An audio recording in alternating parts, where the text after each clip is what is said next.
Si te gusta este episodio, comparte. Esto es STRM Noticias Podcast. Comparte y suscríbete a YouTube. Y también escúchanos por Spotify en el canal de STRM Noticias. Hola, ¿qué tal? Muy buenos días, tardes, noches en la hora en la que nos estén escuchando. Este es un podcast de STRM Noticias. Mi nombre es Israel Quiñones y hoy está con nosotros Jesús García Arreguín. Buenas noches, mi estimado habitante del planeta azul. Un placer estar contigo. Bueno, y vieron que se movió un poquito la cámara. Espérenme. Ahí para que se vea guapo. No creo que pueda hacer algo la cámara al Ya, respecto, ya, pero ya cuántos años tenemos de conocernos, Arreguín. híjole, pues ya van para en el 2016, Ujú. fue cuando nos encontramos en estos andares de la vida sindical. Ya un ratito Sí, y fuiste parte del y un, comité y un ejecutivo. placer y un honor. No, al contrario, amigo. Al contrario, y créanmelo. Algún día platicaremos la verdadera historia cuando ahí a un lado del sindicato le dije, oye, güey, ¿por qué no participas en el tema de la radio y todo este Sí. rollo? Porque no me acuerdo cómo salió el tema, que tú hacías un podcast de leyendas y todo este rollo en tu tierra, viejo. Sí, en una plataforma me divertía los lunes y miércoles platicando las leyendas de México y de América Latina, combinado con un poco de música.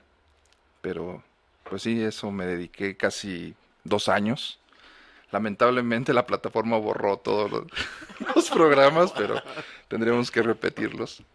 O sea, borraron todos los programas que habías hecho. Sí, dejé de pagar el espacio y pues ¿Qué, qué, desapareció. qué plataforma era? MixLR. Mixele, no. Sí, muchas estaciones de radio Por utilizan la internet. plataforma. Pero bueno, al final era un hobby. No esperé que tuviera un impacto y sin embargo, pues sí, tenía un poco de audiencia en varias ciudades de América, no solamente de México. ¿Qué parte te atrajo para comenzar? Digo más allá de la temática, que en un momento más quiero entrar en eso. Pero, ¿qué parte fue la que te atrajo de hacer algo de comunicación? Porque tú no eres comunicador, que eres ingeniero, ¿no? Sí, estudié electrónica. Fíjate que más allá de comunicar, fue el tema de las leyendas. Cuando era Ujú. muy pequeño había la tía, que existe siempre, la que te cuenta las historias en una noche de neblina y te platica las leyendas del pueblo. Y eso me atrajo a seguir conociendo más de ese tipo de historias sobrenaturales. Entonces las leyendas me llevó a utilizar esta plataforma y pues me di cuenta que era una herramienta increíble para poder transmitir a otra gente pues información, que en este caso pues eran leyendas. Pero a ver, es muy curioso porque las leyendas siempre guardan, ¿no? Estos mitos, o más bien, déjame corrijo, generan una mitología dependiendo la región donde se esté desenvolviendo, ¿no? Porque, por ejemplo, no sé, se me viene a la mente el caso de estudio más famoso en este tipo de situaciones, que es el caso de la Llorona, ¿no? Ujú, ujú. Que existe hasta en diversos continentes y tiene una connotación aquí, otra connotación allá, al punto que, según recuerdo, hace unos 4 años, estos productores de esta famosa sagas de películas del Conjuro hizo su propia Llorona. Sí. Pero, ¿por qué este tipo de relatos de tradición oral se te hizo tan atractiva y tú crees que al mismo tiempo sí cumple esto que tú mencionabas, este deber informativo por medio de esta condición de platicar leyendas? Fíjate que el fenómeno social que me llamaba la atención era la similitud de los relatos. El mismo ente que se aparecía en Chihuahua lo encontrabas en Yucatán, quizás con un nombre maya, pero lo encontrabas también en Michoacán. Y aquellos que no creen en ese tipo de situaciones, pues era una forma también de demostrar que sí existe un fenómeno. Quizás sea una una realidad creada, quizás sea un fenómeno que inclusive los sociólogos o antropólogos tengan que estudiar, pero es algo que se me hace interesante, ¿no? Que la Llorona podía recorrer todo el país con diferentes nombres, pero que al final de cuentas seguía siendo el mismo fenómeno. Hace gira artística. Sí, sí, definitivamente. Entonces, y que más allá de las fronteras, ¿no? Porque escuchas La Llorona también en Sudamérica, en Centroamérica, Ujú. insisto, con otros nombres, con otras formas, y que cómo esas leyendas van tomando una forma de tal manera que también, pues, den una lección, en el sentido de que si sales borracho a las 12 de la noche y cruzas por este lado, se te va a aparecer la mujer cara de caballo y bueno, tenían un impacto tal en la sociedad que no salían a las 12 de la noche. Se Eh, quedaban en em- la cantina después de esa hora. Empezaban las borracheras más temprana. Así es. Pero fíjate, es bien interesante esta parte porque entonces también analizamos que el miedo genera cambios en las actitudes, en los modismos, en el modo de vida.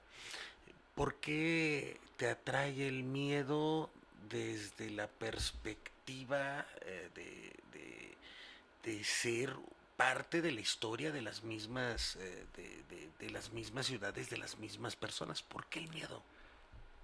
Es una es un interés quizás hasta psicológico. En ese momento no podría expresar el por qué. Simplemente me interesaba el cómo un fenómeno natural podría cambiar eh, el camino o la decisión en una persona o hasta en un pueblo. Ahora que me ha tocado leer algunos filósofos modernos, eh, pues me doy cuenta que es parte de esta sociedad que le llama el filósofo alemán coreano, la sociedad de la disciplina, ¿no? Que a través de los castigos, pues iban formando al individuo. Y creo que esto de las leyendas, creo que el miedo era parte de esta sociedad disciplinaria. Y bueno, insisto, al final el interés era más de un estudio del comportamiento de la sociedad ante un fenómeno de esta naturaleza. Bueno, ahorita no me van a ver, pero préndela, préndele, apágala. Apágala y préndela. Perdón. Bueno, ahorita no me van a ver, pero de todas maneras. Bueno, hablando de leyendas, pueden suceder cosas extrañas cuando empezamos a platicar de seres que no se encuentran en este plano. No quiso. Permíteme. Hola, ¿qué tal? Muy buenos días, tardes, noches en la hora en la que nos estén escuchando. Un gusto estar con todas y todos ustedes en este podcast de STRM Noticias que ha sido bastante accidentado. Ustedes no están para saberlo ni yo para contarlo, pero sí está Jesús García Arreguín. Permíteme antes de que te presente así. Espérate, a ver, otra vez. Que las arañas. Ahí está. Jesús García Arreguín. Muy buenas noches por tercera vez, habitantes del Planeta Azul. Es un placer estar con ustedes en este podcast. Muchísimas gracias, mi querido Arre. Fíjate que no sé si en todo caso decirles el engaño de las de la comunicación y podríamos como que poner la primera parte y bueno, vamos a poner la primera parte que grabamos, que estábamos hablando de las leyendas, del por qué te atrajo el tema de las leyendas, por qué todos estos aspectos interesantes que también se pueden definir como una especie de fenómeno social en lo que son los relatos de la mitología de distintos seres, ¿no? Que van generando estragos, miedo social y que hasta hacen que algunos dejen de beber después de las 12 de la noche. Sin embargo, en este sentido, mi querido Arreguín, te preguntaba anteriormente, y que lo van a poder ver grabado, ¿qué estudiaste? ¿Cuál es tu preparación académica, Rey? Soy ingeniero en electrónica con especialidad en sistemas de potencia. ¿Qué, ay, espérame. ¿Qué significa eso? Si nos lo puedes explicar en español. Bueno, básicamente estudias el comportamiento de los armónicos y el cómo trabajar con corrientes y voltajes pequeños a través de dispositivos electrónicos, y bueno, en todo donde se aplique, principalmente en las fuentes de regulación de voltaje. Eh, ¿Y esto para qué lo aplicas? Pues depende en campo de acción. Por ejemplo, te puedo platicar que estuve trabajando en una empresa alemana por algún tiempo y bueno, trabajamos ese tipo de dispositivos en los vehículos para poder mantener voltajes muy regulados, sin contaminación, por así llamarlo, y que funcionara de mejor manera los dispositivos. ¿Se puede saber en qué empresa alemana trabajaste? Sí, se llama Costa Mexicana, está en Querétaro la sede aquí en México y en Ludenscheid en Alemania se encuentra la matriz. ¿Estuviste trabajando desde Alemania o aquí en México, ahí en Querétaro, o te traían vuelta y vuelta? En Querétaro estuve la mayor parte del tiempo, pasé una temporada en Alemania, estábamos por traernos unas líneas de producción, así que nos mandaron para conocer las líneas, para certificarnos, por ejemplo, en audio y en sistemas visuales para identificar las diferencias de los tonos en los colores dentro de los vehículos. ¿Para qué marcas se hacía este trabajo? Principalmente Mercedes-Benz, General Motors y bueno, y algunas otras como Volkswagen, pero que ya eran sistemas más mecánicos que mecatrónicos. ¿Cómo era el tema del ambiente laboral? O sea, me refiero, ¿cómo era esta parte en el trato de la patronal hacia las y los trabajadores? Porque supongo que tú en esa empresa, pues más que otra cosa, tenías como un puesto ya como de supervisor o algo así. Sí, fíjate que me contrataron como ingeniero de sistemas de calidad y bueno, cuidábamos desde el ingreso del producto, más bien, el ingreso como materia prima hasta la salida del producto terminado. Eh, y pues de alguna manera estábamos en continuo contacto con algunos otros departamentos como producción, como diseño, como calidad, recibo le llamaban, que era donde entraban todos los componentes que utilizábamos. Y bueno, tenía, ¿qué será? Un par de años que había salido de la universidad. Eh, Tú sabes que en la universidad no te dicen, no te platican de derechos laborales ni de sindicalismo. Y en esta empresa fue en la primera en donde conocí lo que era un sindicato. En toda la empresa las operadoras eran mujeres, no había hombres en las líneas de producción. Por las capacidades y habilidades propias de la mujer, las tenían a ellas armando todas las piezas. Y ellas estaban sindicalizadas. Ujú. La líder sindical, recuerdo que le llamaban la Paca, por cierto era de Michoacán, de Ario de Rosales. Y bueno, ese fue el primer contacto que tuve yo con sindicalizadas. Puedo decir que no era un sindicato blanco, por como veía la forma como negociaba la Paca. E inclusive nos llamó la atención en más de una ocasión. Recuerdo como anécdota que en una ocasión que estaban haciendo la negociación salarial, me decía, oiga ingeniero, yo le quiero preguntar algo y no quiero que se vaya a sentir mal. Ah, caray, pues dime, Paca, ¿qué es lo que me quieres preguntar? ¿Por qué son tan pendejos entre más preparados están? Yo así, ¿cómo? Pero, ¿por qué me dices eso? Pues porque ustedes se dejan manipular y se dejan negrear Ajá. adjetivo que Sí, se sí, sí. utiliza en muchos lugares, eh, porque les dicen se van a quedar hasta las 3 de la mañana, aunque su horario de salida sea a las 5 de la tarde, Ujú. sin cobrar un solo 5 de tiempo extra. Simplemente porque si no se quedan, pues los corren. ¿No? Esa era la situación de los de confianza, que era el grupo al que yo pertenecía. Sin embargo, también las operadoras, pues tenían eh, pues si bien los defendía su representación sindical, bueno, también tenían la presión propia de la industria automotriz. Un error que se cometiera pues era muy complicado defender a la trabajadora.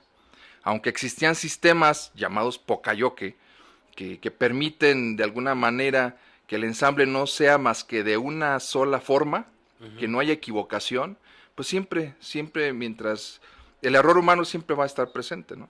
Y ese error humano, dependiendo de la magnitud del mismo, pues podría ocasionar inclusive que pudieran despedir a alguna de las operadoras. ¿Qué implicaba? Digo, porque lo poco que yo conozco de proceso de producción de la industria automotriz, pues tiene que tener, digamos, un sistema sincronizado por el modelo Fordista, Ujú, ¿no? ujú. En el cual que es la línea de producción, literalmente es una línea donde va cada quien realizando un trabajo, pero en este sentido, como qué podría ser una equivocación que causara este tipo de reacciones por parte de la patronal. Por ejemplo, había un producto que se llamaba calentador de asientos. Iba en las camionetas Homer. Y era un interruptor, simplemente un interruptor que encendía la calefacción lumbar o en la parte del asiento Ujú. para los lugares que tienen temperaturas pues muy bajas.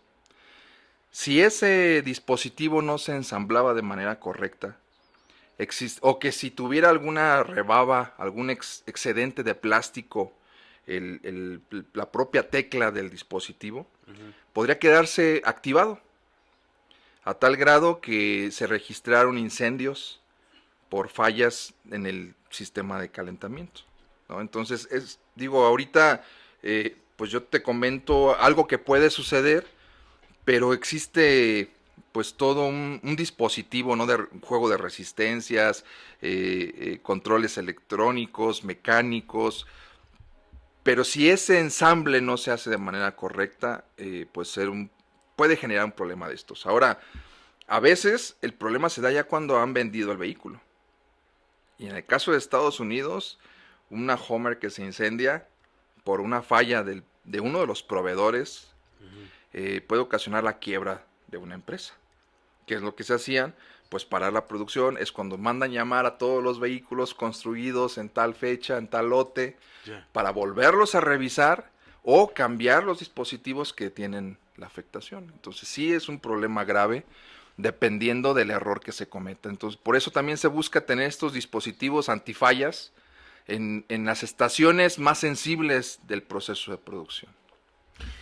Oye, y esta, esta condición que nos estás planteando, que me imagino además que no solamente se daba aquí en el estado de Querétaro, sino pues a nivel mundial, ¿no? Pero teniendo el conocimiento y la experiencia de haber laborado en este tipo de empresas que son proveedores externos para marcas bastante fuertes, en este caso como nos lo comentas, premium, ¿no? Em, ¿Qué opinas tú de este fenómeno que tanto se está anunciando del nearshoring en México? ¿Crees que realmente vaya a tener el impacto tan beneficioso económicamente hablando o va a ser un reto para la clase trabajadora? Mira, en lo personal yo creo que es un disfraz de lo que ya se ha tenido en México. Ahora le llaman nearshoring, pero al final de cuentas lo que está detrás es seguir vendiendo mano de obra barata, porque somos vecinos de Estados Unidos Ujú. y a lo mejor otra vez la frontera, como relanzar todo el proceso de maquila, ¿no? Creo que eso siempre ha existido. Ahora le ¿Una ponen maquila otro. moderna? Sí, exactamente. Pero no veo, digo, hay un tratado en donde dicen que toda la industria automotriz deberían de ganar lo mismo los mexicanos que los norteamericanos. La verdad es que no va a suceder. Eso no va a suceder. Seguiremos siendo mano de obra barata. Ujú. Ni siquiera las propias empresas no van a permitir que suceda. Porque es un control que ellos tienen. Insisto, esto del nearshoring para mí es un tema pues nada más que le da un nombre rimbombante, un nombre nuevo, lo refresca de un problema que ya tenemos desde hace tiempo. Digo, considero un problema porque seguimos hablando de mano de obra barata, ¿no? Oye, y en este sentido también tú que eres conocedor de estos asuntos y te gusta mucho informarte, ¿crees que sea también una manera de combatir la hegemonía que está teniendo China como como la productora del mundo, como la fábrica del mundo, y acercar estos procesos pues al área de Norteamérica o realmente es una intención de transformar y de generar otro tipo de estrategia geopolítica y económica? No, yo creo que sí es parte de esta pelea tecnológica contra el gigante asiático. Definitivamente. Si tú te pones a analizar el propio concepto nearshoring, ya te está diciendo, ¿no?, que debes de estar pegado, junto a, ahí, cruzando, Ujú. ¿no? Y de alguna manera están influyendo para que no, espérate, con China no, porque China está muy lejos. No es nearshoring, no vas a tener los beneficios que esta nueva forma de hacer negocios te va a dar. Yo sí creo que es parte de asegurar o de blindar a los socios comerciales de los Estados Unidos para que no se metan los chinos con ellos. Es bien interesante esto que comentas, mi querido Arreguín, porque entonces también entramos en un proceso de tratar de entender que más allá del tema económico también influye el tema político. Y se generan condiciones que, que van a querer unificar regiones, ¿no? Y hacer de una sola región, en este caso Norteamérica, una especie de fábrica combativa contra la economía centralizada que tiene China. Y en este sentido, ¿crees que el proceso democrático, más allá de ser solamente una participación en elecciones, ¿tú crees que sí tenga alguna injerencia en el establecimiento de este tipo de nuevas empresas, de nuevas maneras de realizar negocios en esta parte del mundo? Definitivamente, mira, comentas algo bien interesante. Un concepto que está transformando el mundo. Regionalismos. Eh, ¿Sí? Ya no estamos hablando de globalización. Ya no estamos hablando de nacionalización. Estamos hablando de regionalismos. Los grupos, las potencias están armando estas estrategias regionales. Los grupos, que la ruta de la seda, ya mete la mano a Estados Unidos para tratar de meter otra ruta que rompa precisamente eso que los permite. BRICS. Sí, exactamente. Entonces, el tema político es fundamental y les preocupa muchísimo, en Ujú. especial a los gringos, lo que sucede en América Latina. Por eso le aplauden tanto el triunfo a Milei. De alguna manera saben que tienen ya la posibilidad al menos de asegurar que Argentina no se va a meter en los BRICS y no va a entrar en el regionalismo que no les conviene a los norteamericanos.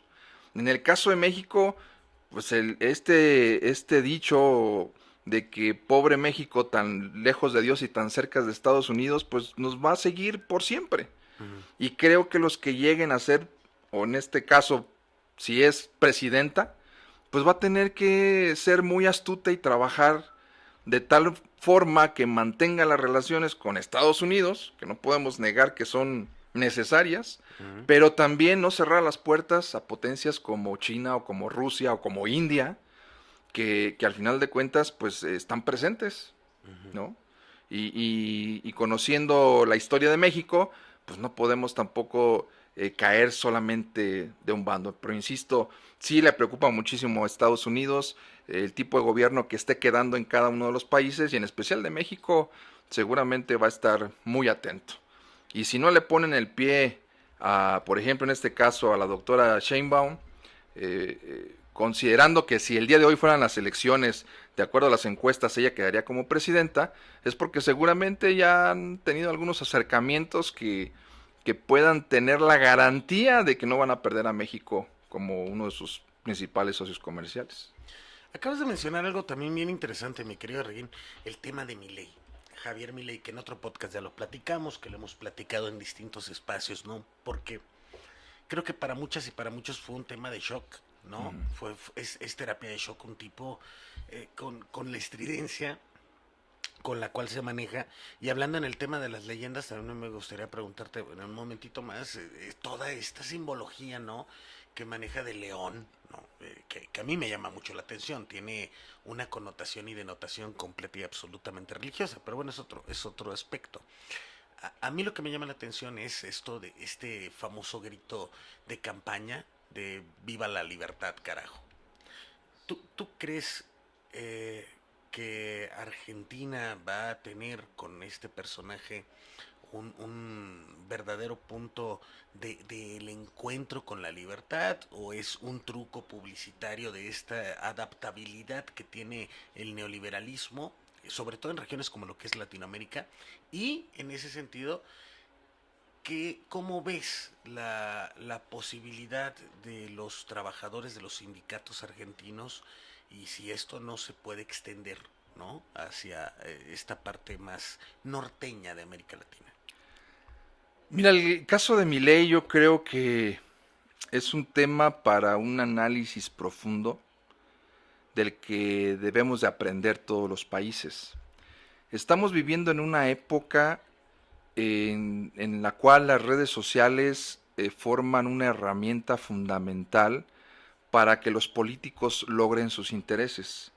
Milei apostó a las redes sociales. Hemos visto que otros políticos han apostado a las redes sociales. Y las redes sociales lo que permiten es manipular las emociones. Ujú. Y con eso ha demostrado Milei que es un experto. El simple grito de viva la libertad, carajo. ¡Viva la libertad, carajo! Sí, la forma como lo dice, la fuerza con que lo entona, eh, es de alguien que puedes decir es revolucionario, está comprometido con el pueblo, habla de libertad. Habría que definir qué es lo que consideran ellos la libertad, Claro, ¿o la ¿no? libertad de quién? Y el carajo, pues de paso, porque hoy en día el que insulta es el que más se da a conocer. Ujú. ¿No? Aunque tenga las peores ideas, pero pareciera que hoy el insulto es parte de la herramienta para destruir a tu oponente. Claro. O sea, se ha dejado de tener esos verdaderos debates y se han convertido en batallas miserables de estarse insultando. Ujú. O sea, ya el estudio de los antiguos políticos, aquellos que leían muchísimo y que conocían y que tenían ideologías, ya se ha terminado. Y hoy todo ha quedado en un simple, eres un hijo de puta, como dice Ujú. Milei, Ujú. y sin darse cuenta que Milei es lo mismo, que están nada más volteando las palabras y que al final de cuentas están ofreciendo lo mismo. Claro. Y prueba de ello, clarísimo, es lo que está sucediendo ahorita, ¿no? ¿A quién puso como ministra de Seguridad? A Bullrich. Alguien que ya había estado con Macri Sí. y que tuvo muchos problemas por represión en el país. Y ahí brinco a la segunda pregunta que tú haces. Si este cuate va a colocar a los compadres de Macri sabiendo cuál es la tendencia y la ideología de Macri, híjole, tristemente no creo que haya un buen futuro en el gobierno de Milei para la clase trabajadora. Una cosa es lo que va a ser y otra cosa es lo que quisiéramos que fuera. Ojalá que estos 14 millones, por cerrar cifras de argentinos, pues hayan tenido la razón, pero todo indica que no va a ser así, ¿no? Híjole, eso está muy feo. Pero fíjate, es bien interesante esto que planteas porque también se me vienen a la mente algunos asuntos. Macri, tú sabes que su mayor negocio se llama Boca Juniors, Ujú. ¿no? Y esta enorme influencia y capacidad de influir en los medios de comunicación tradicionales y obviamente lo que también decías de esta influencia, esta infocracia, ¿no? A través de las redes sociales, Y te voy a platicar una parte que estuve viendo de unas entrevistas con Javier Milei, pero una me impactó, porque es algo que aquí nos burlamos mucho cuando hablan del uso de las redes sociales en México, ¿no? Y, y vemos que Milei decía, después de la primera elección donde gana Massa, decía, bueno, es que en mi Instagram acabo de poner una publicación con la cual tuve más de 1,5 millones de respuestas. Y le decía el locutor de la estación con los que estaba platicando, bueno, pero eso no son votos. A lo que él dijo, es que tú no sabes quién está detrás de las reacciones. Mis cuentas son orgánicas, con una seguridad impresionante el tipo. Hoy vemos que sí fue real eso, ¿no? Que tuvo un alcance real esas publicaciones, esa influencia dentro de lo que son las redes sociales, y pues que ahí toma otra connotación esta denominación de los influencers de las redes. Y en ese orden de ideas, es decir, Macri fue un presidente empresario que endeudó fuertemente a la Argentina por medio de pedir préstamos y préstamos al FMI, que sabía que no le iba a pagar y no tenía con qué pagarle, para imponer políticas públicas como las que hoy estamos viendo por medio de este personaje Milei. Y Milei es un presidente empresista. ¿Tú cómo ves en nuestro país, con toda esta cantidad de miles de kilómetros de distancia, pero estas similitudes culturales, ¿no? Um, el ver próximamente a un candidato de las empresas en nuestro país, que dicen que siempre el neoliberalismo trabajó para achicar al Estado y hacer crecer a las empresas, y vemos a empresarios metidos en la política, ¿no? Pero no hemos tenido un empresario como presidente. Muchos me podrán decir es que Fox era, no, era un mal empresario, un mal administrador y un pésimo presidente. Pero ¿tú qué opinas? ¿Podremos tener un verdadero empresario que se lance a la candidatura a la presidencia para la próxima? Yo creo que ahorita no le alcanza, pero quizá dentro de 6 años. Todo va a depender de el trabajo que haga quien quede. Y me voy a ir al escenario de que si hay continuidad de Morena, Ujú. va a depender muchísimo de la doctora. Muchísimo. Porque yo creo que sí le va a alcanzar a Morena para quedar Ujú. nuevamente. Pero los mexicanos no les van a perdonar si no hay un cambio ya pues contundente en temas como seguridad, por ejemplo. Si no se da, yo creo que sí hay una posibilidad de que la oposición, obviamente encabezada por empresarios como el señor X, pues retome fuerzas y llegue alguien pues de su clase. Ujú. Aunque déjame decirte que en los últimos 3 4 presidentes han sido títeres de empresarios y que al final ellos han estado, si no gobernando directamente, Ujú. pues sí diciéndole lo que tienen que hacer. Y es una bola de delincuentes los que ha estado dirigiendo el país. Yo creo que tiene una oportunidad de oro para que la doctora Claudia haga lo que tenga que hacer. Ha sido muy criticada. Hay muchos en su propio partido que no le tienen mucha fe. Sin embargo, lo dijo el compañero Francisco en más de una ocasión. No podemos apostar en contra de quien quede de presidente. Ujú. Tenemos que apostar a que le vaya bien. Claro. Y no podemos dejarlo a que él haga sola las cosas. Como ciudadanos, como parte de esta nación, tenemos que participar en la política. Y entonces asegurarnos que le vaya bien para que el país avance. Ahora la oposición se ha enfrascado en ir contra Andrés Manuel, que por cierto es alguien que ha entendido muy bien a las redes sociales y Ujú. las ha manejado, que yo creo que nadie se esperaba de la oposición que tuviera esa habilidad. Y bueno, pero sí, todo dependerá del trabajo que haga en la próxima presidenta.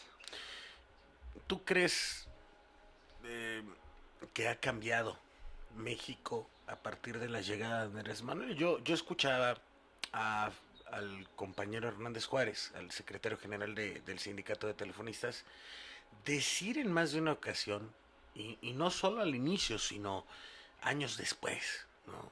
Ya, en el último 30 de enero, 31 de enero, perdón, decir que lo mejor que le habría podido pasar al país es que llegara Andrés Manuel a la presidencia. ¿Tú qué opinas? ¿Crees que sí se han dado cambios? Yo pienso que sí, esa materia de seguridad, yo pienso que como telefonista, digo, esta acotación, ¿no? Me parece que falta resolver el tema de los 43 estudiantes de Ayotzinapa, que es un tema que hemos seguido muy de cerca, que, que tema Notimex fue muy desafortunado, pero tú Arreguín, crees que haya habido cambios para bien en esta administración? Sí, yo creo que sí. Yo creo que el 2018 va a ser histórico en México. Hay un México antes y un México después.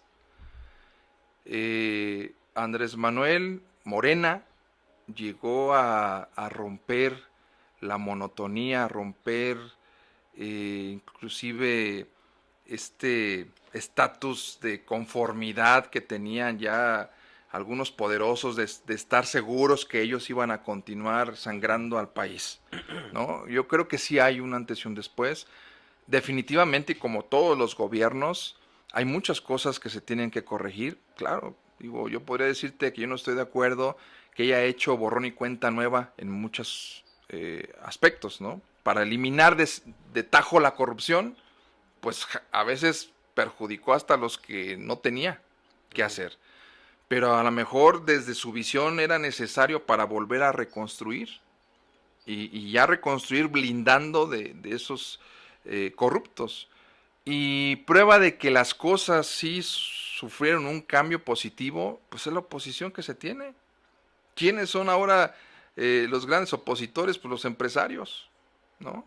El señor X, Salinas Pliego, que al principio pareciera que era su amigo y ahora Nunca fue pues su amigo. está... Por supuesto, los empresarios nunca van a ser amigos del pueblo, ¿no? Para una cosa sí son capitalistas y para otra cosa quieren ser socialistas cuando a ellos les conviene, entonces sí el Estado tiene que salvarlos, tiene que darles, pero cuando les toca dar a ellos, no, espérate, las ganancias son para mí, ¿no? Entonces yo creo en ese sentido que sí ha habido un cambio importante. No se puede transformar en 6 años a un país que ha tenido tantos años de prianismo, ¿no? De neoliberalismo, de, de una forma destructiva de los recursos. No se puede, no se puede, pero... Y la otra es que también la sociedad cada vez está más involucrada en la política. O sea, ya no es tan fácil, serán las redes sociales, será el internet, será la tecnología, pero es una realidad que la sociedad cada día está más metida en tratar de encontrar la realidad de las cosas, la verdad de las cosas. ¿Y los trabajadores están más metidos en encontrar la realidad de las cosas? Sí, yo creo que también la misma evolución tecnológica les permite acercar. Y creo que hasta eso logró la 4T. Logró unificar inclusive grupos de trabajadores que hace 20 años no te podrías imaginar que están sentados desayunando en una misma mesa y compartiendo ideas y coincidiendo en ideas, ¿no? Yo creo que hasta en eso se puede dar lo que comentas del Subnotimex, yo creo que sí es muy lamentable. Ujú, Eh, Siempre he creído que hay algo más de fondo. ujú. No quisieron resolver porque había algo más de fondo. El tema de los 43, digo, no soy el experto ni analista en geopolítica, pero cualquiera se puede dar cuenta que el ejército en cualquier país es el único capaz de derrocar un Sí, gobierno. son las armas. Sería muy tonto pensar que Andrés Manuel se va a lanzar a, cortar cabezas a los militares de manera inmediata. Que hasta cierto punto te voy a decir una cosa, el hecho de haber metido a un general que está ahorita preso en un proceso militar, pero al mismo tiempo civil, que ahí hay un tema muy complejo. Eh, y el asunto relacionado en que a final de cuentas yo recuerdo mucho que había un reclamo de los papás en que ya abrieran, del GIEI, perdón, que el ejército no había dado la información y que no estaba obedeciendo al presidente, y que el presidente se puso en un tema fuerte ahora para el 26 de septiembre, recuerdo esa conferencia matutina, donde decía el presidente, a mí sí me obedecen, ¿no? Y yo soy el comandante supremo de las Fuerzas Armadas. Pero sí, efectivamente, creo que el ejército es la máxima fuerza de este país. E históricamente, Sí, sí. históricamente. Sin embargo, también valdría mucho la pena ver si en ese mismo orden de ideas la sociedad mexicana lo ha visto y si ha reaccionado ante este tipo de situaciones que antes eran muy um, continuas, repetitivas, ¿no? Está el tema de Acteal, está el tema de Tlatlaya, está el tema de lo ocurrido en distintos periodos históricos de este país, ¿no? El jueves de Corpus, el tema del 68, donde participan las Fuerzas Armadas. Pero hoy me parece que hay un poco más de conciencia. ¿Tú qué opinas respecto a eso, mi querida Rein? Y si tú opinas que en esa toma de conciencia tuvo algo que ver sobre todo esta dolorosa desaparición de los 43 estudiantes de Ayotzinapa y si está bien que el sindicato los apoye. Mira, es un tema complejo porque así como platicábamos de que las redes sociales han jugado a favor de algunas cosas, también ese exceso de información, esa infocracia, también ocasiona que a veces tienes tanta información que ya no sabes cuál es la verdadera. O sea, ¿a quién confiar? Digo, si yo leo a López Dóriga, bueno, pues ya creo que él ya está el perfil muy bien elaborado de quién es este personaje o Loret de Mola, ¿no? Pero han surgido tantos comunicadores que, híjole, creo que también a veces las personas ya se están yendo por las primeras notas. Ya no se ponen a investigar porque es un mundo de información. O sea, ¿quién me dice la verdad? Bueno, somos lectores de encabezados, no de Sí, notas. sí, exactamente. Entonces, pues tú puedes inclusive leer un encabezado, creo que así los hacen, muy llamativos para que entres y al final, De hecho, te lo enseñan en comunicación. ¿no? Entonces, yo creo que eso también puede jugar en contra. ¿En qué sentido? Bueno, pues que si yo le pago yo no sé cómo dicen que son transparentes, dicen que hay neutralidad, pero yo cómo estoy seguro que Google, por ejemplo, no le da preferencia a ciertos medios para que sean las primeras notas que aparecen cuando le pongas México en llamas. No, pero sí sabes que Google hace eso.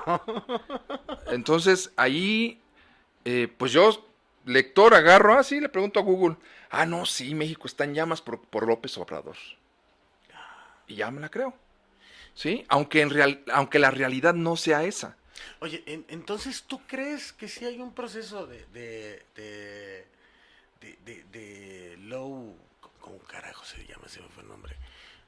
Y lo he utilizado en varios programas, dijo. Bueno, esta combinación entre los medios de comunicación y el poder judicial A lawfare. el lawfare para golpear al gobierno del presidente Andrés Manuel Sí, López Obrador. sí, convencidísimo de que se está dando. ¿Y por qué? Bueno, pues por este cambio que ha hecho, ¿no?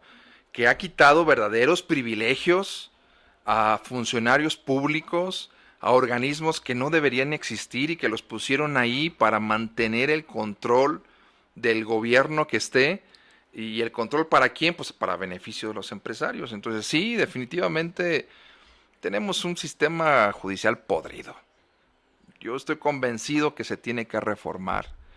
Ellos mismos se han contradecido, he escuchado entrevistas, contradicho, he escuchado entrevistas que dan vergüenza, ¿no? Cómo se contradicen los trabajadores con los ministros en el tema de la desaparición de estos fideicomisos, por ejemplo.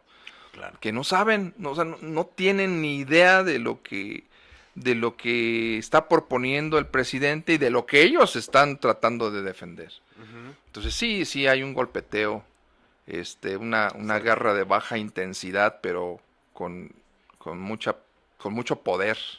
Fíjate que, digo, Nayib Bukele, y digo, voy a un punto con esto, no es mi político favorito, Ujú. no se acerca. Sin embargo, es un tipo bastante pragmático y muy disyuntivo, ¿no? Paradójico, porque hace unos días presumió una inversión de China Ujú. de más de 30 millones de dólares para una biblioteca con tecnología de última generación, acceso para niñas y niños y jóvenes bastante fuerte, potente, ¿no? Y una colección bibliográfica verdadera y absolutamente impresionante. Después ves la violación sistemática de derechos humanos que tú puedes decir, bueno, puede estar, no es que puedes estar de acuerdo o no. Se me volvió a acabar la pila de la cámara, pero a ver, ahorita yo lo resuelvo. Te están viendo a ti, para que ya no voy a cortar. Pero me llama mucho la atención esta capacidad que tiene este personaje Nayib Bukele de violentar los derechos humanos de una manera sistemática, de una manera sumamente deliberada, ¿no? Y que también tiene un proceso clasista y racista que El Salvador tiene décadas viviendo desde la guerrilla.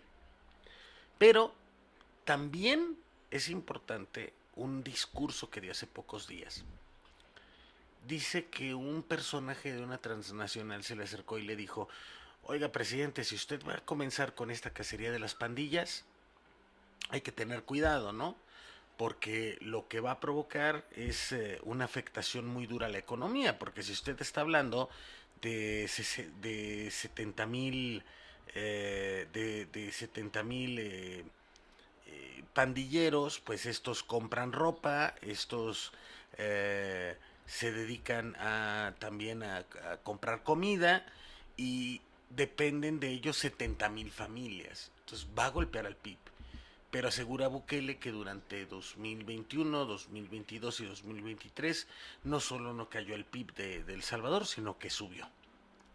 ¿Qué opinas con este respecto? ¿Qué piensas de este tipo de personajes, Arre? Mira, Nayib Bukele es otro gobernante que entiende perfectamente las redes sociales. Tiene más de un canal que habla sobre los logros que ha tenido a través de su política. Y si bien es cierto que ha violentado los derechos humanos, él se ha encargado de darle a conocer al mundo que hoy no tienen asesinatos, que hoy pueden salir a la calle tranquilamente, y los que estamos fuera, los que no vivimos en el país, los que no vivimos en el país, pues lo único que te interesa es, ¿funcionó o no funcionó? E insisto, Bukele se ha encargado de demostrar que ha funcionado lo que hace. Ahora, ¿qué pasa en ese país? Estamos hablando de un país de 6.3 millones de personas. ¿Qué estado de esta nación tiene esa cantidad de habitantes? Jalisco. O sea, Ay, no, caray. no podemos comparar, no podemos comparar un país como el nuestro con El Salvador. ¿Cuántos recursos produce El Salvador versus los que produce Colombia, los que produce Brasil, los que produce México? Y entonces habría que preguntarnos qué tanto interés tiene Estados Unidos en El Salvador. Porque pues al final Bukele dice que a él nadie lo mangonea y que Estados Unidos no tiene por qué decirle cómo gobernar. pero insisto, creo que todo tiene un porqué. Y a lo mejor pueda decir Estados Unidos, bueno, que se lleven los chinos a El Salvador o que le entre a los BRICS a El Salvador, pero yo voy a garantizar que continúe con nosotros México, Colombia, Ecuador, no sé, ¿no? Entonces creo que eh, opinar sobre algo que yo no estoy viviendo, tendría que vivir en El Salvador para saber si efectivamente los derechos humanos han sido violentados, como algunos activistas dicen. Pero insisto, O sea, ¿estás de acuerdo con la política de Nayib no, Bukele? estoy como pueden estar muchos en lo que encuentran en las redes. Es decir, repito, Nayib Bukele se ha encargado de comunicar al mundo que sus políticas están funcionando. O sea, es un gran comunicador. Sí, sí. Y se lo están comprando muchos gobernantes. Y más de alguno está pensando en aplicar algo similar para resolver los temas de seguridad. Oye, y para ir redondeando esta charla, para ir cerrando esta charla, que esperamos que la volvamos a repetir en este sentido, porque no es lo mismo platicar a distancia, viejo, que encontrarnos pues, en estas Sí. condiciones. Digo, desgraciadamente, pues ahorita usted es el dirigente allá en Pátzcuaro, Michoacán, una tierra muy hermosa, pero que vale mucho la pena decir, pues, que demostrar, si me permites el término, de lo que somos capaces las y los telefonistas y de la preparación que el interior, ¿no? De la politización y del conocimiento que es pues una clase trabajadora sensible, una clase trabajadora preparada, una clase trabajadora con conciencia de cuál es la parte que nos corresponde enfrentar y luchar. Y pues de lo cual yo me siento muy orgulloso en este sentido de que pertenezcas a este sindicato y de que seas mi amigo, viejo. Igualmente. Y, y lo presumo. Y en este orden de ideas, ¿cuál es el mito dentro de este espectro que es la democracia? ¿La democracia es un mito o se trata de una leyenda o se trata de un cuento de terror o es una parábola que podríamos entender en diversos aspectos, mi querido Rey? Híjole. Creo que Sí, sí, le estuve pensando. es un cuento de terror mal elaborado. La democracia es un concepto tan amplio y a veces cometemos el error de reducirlo a las elecciones. Y ya desde ahí estamos subestimando el concepto como tal. No podemos pensar que porque yo voy y voto, ya viva en un país democrático Y libre. y libre. No, la verdad es que no es así. En ese sentido, creo que la democracia es un cuento de terror mal elaborado. Es más un cuento dramático, triste, que, y que aparte lleno de engaño. ¿No? No. Creo que para que la sociedad se considere realmente democrática falta muchísimo, muchísimo. Empezando entendiendo primero que la democracia no es ir a votar a las urnas solamente. Tenemos que hacer algo más para que la democracia se dé. Y lo voy a reducir a nuestra organización, porque al final es parte de un todo de nuestro país, ¿no? Es un microuniverso, ¿no? Sí, sí. Pero es un ejemplo muy interesante de hacia dónde deberíamos de ir. Es decir, en una sección como la de Pátzcuaro, los camaradas no solamente votan por su dirigencia, sino ellos deciden lo que se tiene que hacer. Es decir, el dirigente, más allá de dirigente, es un verdadero representante de los trabajadores. Los jefes son los trabajadores. ¿no? Ellos son los que ordenan y los que dicen. ¿Cuál es la función principal de un dirigente? Escuchar. Escuchar a sus representados. Escuchar a los que le dieron el voto de confianza. En un país es exactamente lo mismo. ¿Y qué es lo que pasa? Pues que llega un político, te promete, te dice que va a resolver el caso de los 43, cuando ni siquiera saben la bronca en la que se va a meter para poder resolverlo. Claro. Y cuando están en el poder, lo único que encuentras son trabas y más trabas. Y eso le va a pasar al Milei. Y se van a dar de topes en la pared los No, ya se argentinos. encontraron varias trabas ¿No? ahorita al empezar. Entonces, y jamás te vuelven a escuchar. Jamás te vuelven a visitar. Jamás vuelven a tocar a tu puerta. ¿No? Y el informe, pues ahí que lo vean en las redes sociales, ahí lo subimos a la plataforma y pues que ellos lo vean. Ahí es donde ya la democracia, pues ya no tuvo esa continuidad para poder tener una verdadera democracia. El pueblo debe estar involucrado y el pueblo debe demandar. Y ellos son los que tendrían la capacidad. Digo, yo entiendo que el dirigente debe tomar decisiones, no puede el pueblo estar tomando todas las decisiones, pero sin duda deben encontrarse los mecanismos para que tengamos una sociedad realmente democrática. Si el sindicato de telefonistas tiene esos mecanismos, ¿por qué no podría tenerlos un país?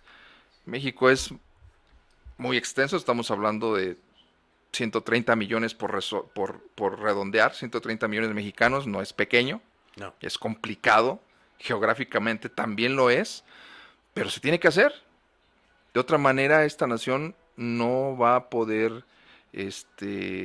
resolver sus problemas socioeconómicos y políticos y vamos a seguir en las mismas.